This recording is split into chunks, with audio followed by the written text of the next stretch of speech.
And as this entire fiasco in Minnesota continues, the only Somalian refugee in America currently serving in the United States Congress is apparently appalled that federal immigration agents are arresting federal criminals. She's appalled because nothing like that would ever happen in her Somalia, her beloved Somalia, because Somalia is a wonderful place. I hear all the hotels in Mogadishu are like totally sold out in Somalia for spring break this year, like spring break Mogadishu.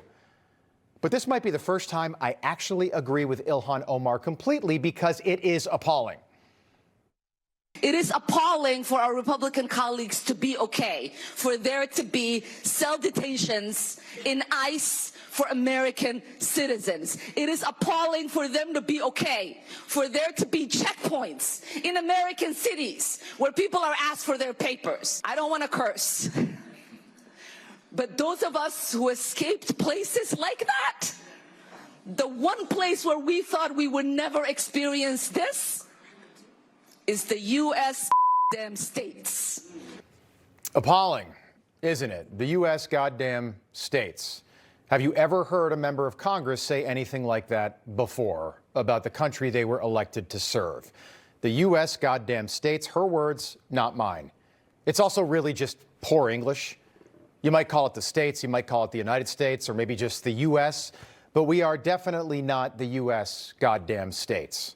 And isn't it appalling to hear that from a sitting member of Congress, a self-proclaimed refugee from Somalia, a country run by warlords where half the population still lives in huts? We're serious. Someone who came to America for a better life and now is somehow worth millions of dollars, which doesn't have anything to do with that billion-dollar Somalian fraud happening in her district in Minnesota, right? Nothing to do with that. We're not making any accusations. We don't know.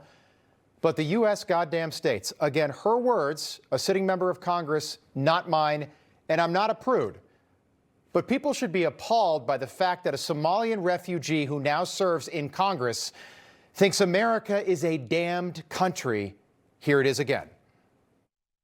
I don't want to curse, but those of us who escaped places like that, the one place where we thought we would never experience this is the U.S.